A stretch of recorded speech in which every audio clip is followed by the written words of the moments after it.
Set aside ko muna to guys. Pati yung natirang sabaw. Ayan, magluluto naman ako dito guys ng pork tenderloin. Igigisa ko lang siya sa oyster sauce. Ayan guys, oh, nilagay ko lang to sa ref. Ayan, magisa lang ako ng bawang, sibuyas. Halo lang natin. Maglagay din tayo ng bawang. Ayan, 2 kutsara.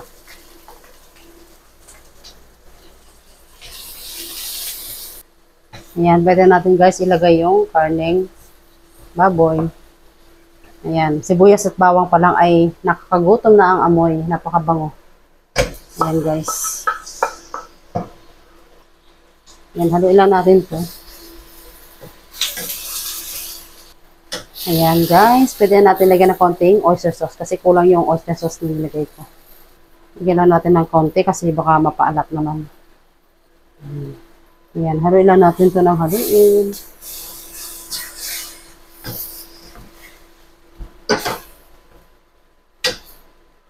Tapos, pwede natin lagyan ng bell pepper. Ayan, minsan guys, ay nilalagyan ko ito ng patatas. Pero ngayon ay hindi ko muna lalagyan kasi aisa na yung patatas namin. Ayan, lutuin lang natin siya guys ng sa low heat lang. Kasi pag tinodo natin ng lakas ng apoy, mitigas yung meat niya kasi sobrang manipis to. Ito guys ay pork tenderloin. Ayan guys, okay na to. Pwede natin itong ihaon. Ano na? Tanggalin na lang guys, tanggalin. Ayan. Ayan na guys, set aside ko lang to. Itong gulay guys ang aking lulutuin. Igigisa ko lang siya sa samya, sa oyster sauce. Ayan. Ayan, hindi na ako guys naghugas ng kawali kasi dito na ako magluluto ng gulay. Ayan, magisa na tayo ng samya. Ayan, lagyan natin guys itong gulay.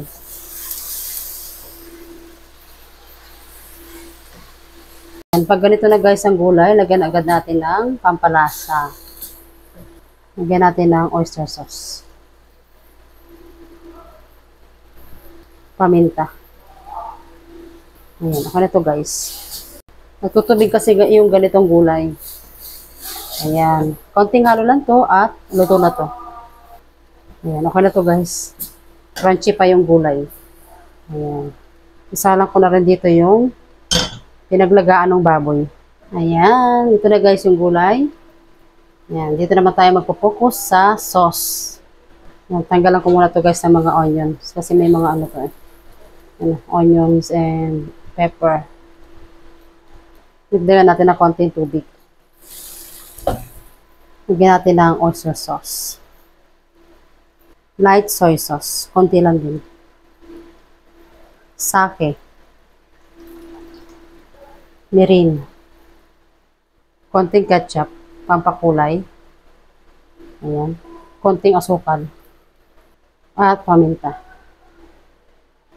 Ayan. Mix lang natin to guys hanggang sa matunaw yung mga asukal at saka mga seasoning. Ayan guys, kumulo na. Lagyan natin ng konting cornstarch. Ayan, gusto natin to hanggang sa lumapot.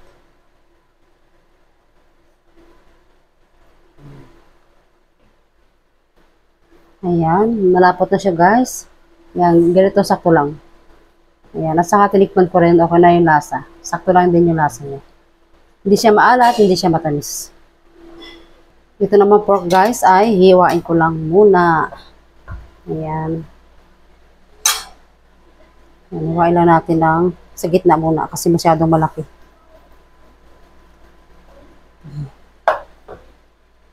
Tapos hiwain lang natin ng manipis. Ganyan lang guys.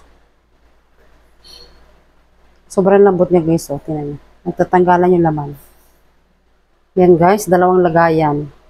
Yan, hindi na ako kumuha ng malaking lagayan. Yan, okay na yan. Lagyan natin ng sauce guys.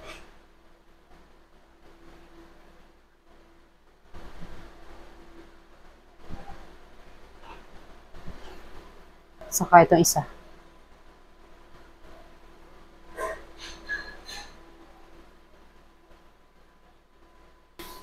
Tapos, lagyan natin ang onion leeks sa ibabaw. Diba? So, siya lang ating pork Yan, di ko alam guys anong tawag dito sa luto na to. Ayan. Magluluto din ako guys ng turon. Nilagay ko lang to sa freezer. Kasi para hindi masira yung saging. Binalot ko na siya sa wrapper. Kasi nga yung saging ay hinog na hinog na.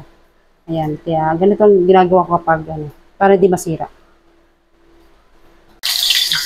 Ayan. Pinatay ko muna guys yung apoy. Ayan. Iyon na natin.